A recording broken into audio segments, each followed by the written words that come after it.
আজকে আমরা শুনবো, আমরা সূর্য দেখি না? সূর্য দেখি কিনা বলেন? এই সূর্যকে আমরা ডুবতে দেখি না? সূর্য যায় কোথায় বলেন? সূর্যকে আমরা ডুবতে দেখি, এরপরে তো আর দেখি না, অদৃশ্য হয়ে যায়। কিন্তু যায় কোথায়? এই সূর্য যায় কোথায়? এই বিষয়ে কোরআন কি বলে, হাদিস কি বলে, আমরা কোরআন হাদিসের আলোকে কি জানতে পারি, কি বুঝতে পারি? আল বিদায়া ওয়ান নিহায়া এই কিতাবের, এটা হচ্ছে ইতিহাসের সবচেয়ে গ্রহণযোগ্য একটা কিতাব। আল্লামা ইবনে কাসির রহমতুল্লাহ আলাইহি তিনি লিখেছেন, তাফসির ইবনে কাসির যিনি লিখেছেন আর কি, এর 1 নম্বর খণ্ডের 95 নম্বর পৃষ্ঠায় আছে। তিনি বলতেছেন, ইমাম বুখারী রহমতুল্লাহ আলাইহি উনি ওনার কিতাবে আনছেন একটা হাদিসটা বর্ণিত আবু যর রাদিয়াল্লাহু তাআলা আনহু থেকে। খুব খেয়াল করে শুনেন। একদিন হযরত আবু যর রাদিয়াল্লাহু তাআলা আনহুকে রাসূলুল্লাহ সাল্লাল্লাহু আলাইহি ওয়াসাল্লাম বলতেছেন, তুমি কি জানো সূর্য কোথায় যায়? কে কাকে জিজ্ঞেস করতেছে বলেন? নবীজি কাকে জিজ্ঞেস করতেছেন? আবু যর গিফার রাদিয়াল্লাহু তাআলা আনহুকে জিজ্ঞেস করতেছেন। তখন তিনি বলতেছেন, আল্লাহু ওয়া রাসূলুহু আ'লাম, এই বিষয়ে আল্লাহ এবং আল্লাহ রাসূল কি ভালো জানেন।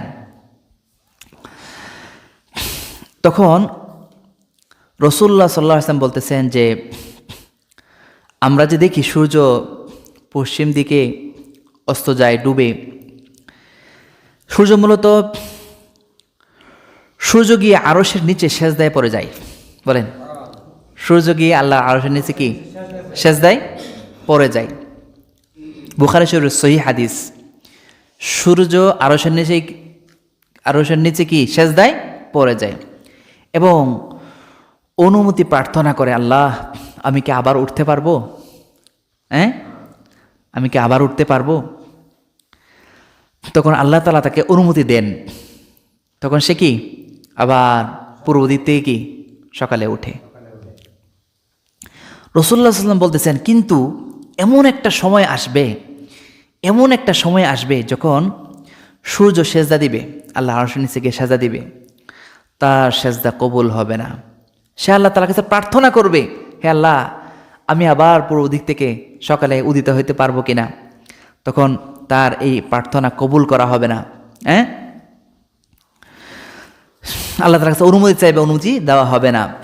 সেই রাতটা অনেক লম্বা হবে, কারণ অনুমতি আল্লাহ তাআলা দিবেন না। তাকে বলা হবে যে, তুমি যেদিক থেকে আসো সেদিকে ফিরে যাও।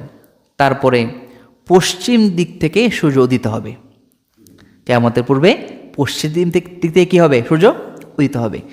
যখন মানুষ দেখবে যে পশ্চিম দিক থেকে সূর্য উঠতেছে, তখন অনেক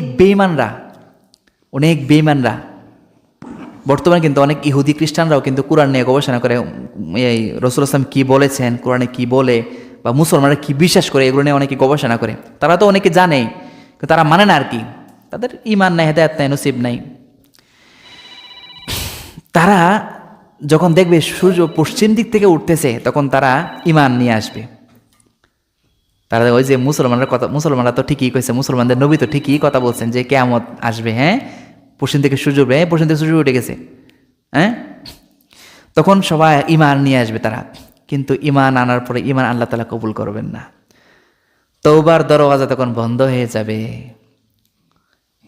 যত তওবা করেন কাজ হবে না, তওবার দরজা বন্ধ হয়ে যাবে।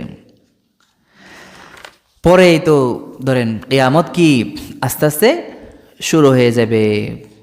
তো যাই হোক, এটা কিয়ামতের একটা আলামত, শুরু পশ্চিম দিক থেকে ওঠা। এই বিষয়ে ইনশাআল্লাহ কিয়ামতের আলামতের আলোচনার মধ্যে এই বিষয়ে ইনশাআল্লাহ বিস্তারিত আলোচনা আসবে। এখন আসেন সূর্য বিষয়ে একটা হাদিস শুনলাম। রং ধনু এবং ছায়াপথ সম্পর্কে এই একটা আলোচনা করে শেষ করে দিচ্ছি আমি। আল বিদায়া ওয়ান নিহায়া নামক কিতাবের মধ্যে, ইতিহাসের কিতাবের 108 নম্বর পৃষ্ঠায় তবরানি ইমাম তবরানি রহমতুল্লাহ আলাই উনার রেফারেন্সে একটা কথা নিয়ে আসছেন যে হযরত ইবনে আব্বাস রাদিয়াল্লাহু তাআলা আনহু তিনি বলতেছেন যে সম্রাট হিরাক্লিয়াস যখন হযরত মুআবিয়া রাদিয়াল্লাহু তাআলা আনহুকে এর কাছে পত্র লেখছে, চিঠি লেখছে, যে কি, যে চিঠি লিখে বলতেছে যে মুসলমানরা যদি, মুসলমানদের কাছে যদি নবুয়তের শিক্ষার কিছুটা অবশ্যই থাকে তাহলে আমার এই 3টা প্রশ্নের উত্তর দিতে পারবে। মুসলমানদের কাছে যদি নবুয়তের শিক্ষার কিছু অবশিষ্ট থাকে তাহলে আমার 3টা প্রশ্নের কি উত্তর দিতে পারবে। 1 নম্বর প্রশ্ন ছিল তার, ছায়াপথ কি? ছায়াপথ কি? 2 নম্বর প্রশ্ন, রংধনু কি? 3 নম্বর প্রশ্ন, পৃথিবীর ওই জায়গা কোনটা যে জায়গায় একটি বারের জন্য, অল্প সময়ের জন্য সূর্যের আলো পড়েছিল এবং পরবর্তী কোনো সময়ের জন্য আলো পড়বে না। পৃথিবীর ওই জায়গা যেখানে অল্প সময়ের জন্য সূর্যের আলো পড়েছিল, পরবর্তী সময়ে কখনো আর পড়বে না। এই 3টা প্রশ্ন করেছিল। তখন মুআবিয়া রাদিয়াল্লাহু তাআলা আনহু তিনি উত্তর লিখেছেন যে যে রংধনু হলো পৃথিবীবাসীর জন্য নিমজ্জন থেকে নিরাপত্তা। পৃথিবীবাসীর নিমজ্জন থেকে এই নিরাপত্তা হলো কি? রংধনু। পৃথিবীবাসীর নিমজ্জন থেকে হেফাজতের জন্য আল্লাহ তাআলা রংধনু দিয়েছেন। 2 নম্বর, ছায়াপথ কাকে বলে? এর প্রশ্নের উত্তরে তিনি বলেছেন যে ছায়াপথ হলো আকাশের ওই দরজা যার মধ্য দিয়ে পৃথিবীকে বিদীর্ণ করা হবে। আকাশের ওই দরজা যার মধ্য দিয়ে পৃথিবীকে কি করা হবে? বিদীর্ণ করা হবে। 2 নম্বর গেল। 3 নম্বর প্রশ্ন কি মনে আছে তো? পৃথিবীর ওই জায়গা যেখানে সূর্যের আলো কিছুক্ষণের জন্য পড়েছিল, পরে আর কোনো সময়ের জন্য সে আলো কি পড়বে না, সেটা কোন জায়গা? এর উত্তরে তিনি বলেছিলেন, ওই যে বনি ইসরাইল আছে না, বনি ইসরাইলদেরকে এই আল্লাহ পাক রব্বুল আলামিন মুসা আলাইহিস সালাম বনি ইসরাইলকে ওই এই সমুদ্র, যখন সমুদ্রের পানি যখন সরে গিয়েছিল, তখন তিনি কি করছেন? বনি ইসরাইলদেরকে নিয়ে তখন এই নদী সমুদ্র পার হয়েছেন না? তখন এই সাগরের ওই অংশটা, যেখানে ওই যখন পানি যখন সরে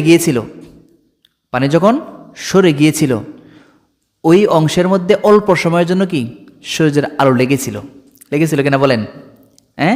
সূর্যের আলো কিন্তু ওই সময়টার মধ্যে অল্প সময়ের জন্য পড়ছিল। এরপরে কিন্তু যখন ফেরাউন তার সৈন্যদের কিনে যখন আসছিল ওই পানি দিয়ে, রাস্তা দিয়ে, তখন কি আস্তে করে পানি কি একত্রিত হয়ে যায়, আর পরবর্তীতে কি ওই সেখানে সূর্যের আলো কি পড়ে নাই। প্রশ্ন উত্তর বুঝছেন তো? সেই জায়গার কথা তিনি বলেছেন, এই উত্তরটা তিনি দিয়েছেন। যাই হোক, আজকে আমরা ছায়াপথ, রংধনু এবং ওই সাগরের ওই অংশ যেখানে এই সূর্যের আলো একবারে লেগেছিল আর কি, আমরা এই বিষয়ে জানলাম। যেহেতু সময় শেষ হয়ে গেছে, পরবর্তী সময় ইনশাল্লাহ এই ইতিহাসের বিষয়ে আলোচনা করা হবে। সামনে শুক্রবারে ফেরেশতাদের বিষয়ে আমরা আলোচনা শুনব। ফেরেশতাদেরকে আল্লাহ তাআলা কীভাবে বানাইছেন, ফেরেশতাদের বিষয়ে কিছু আশ্চর্যজনক কিছু ঘটনা, কিছু বিষয়, কিছু তথ্য আপনাদের সামনে ইনশাল্লাহ উপস্থাপনা করব। সামনে শুক্রবার থেকে ইনশাল্লাহ শুরু হয়ে যাবে ফেরেশতাদের সম্পর্কে আলোচনা। এভাবে ধারাবাহিকভাবে ফেরেশতাদের আলোচনা শেষ হওয়ার পরে জিনদের আলোচনা শুরু হবে ইনশাল্লাহ। আপনাদের ভালো লাগতেছে কিনা বলেন?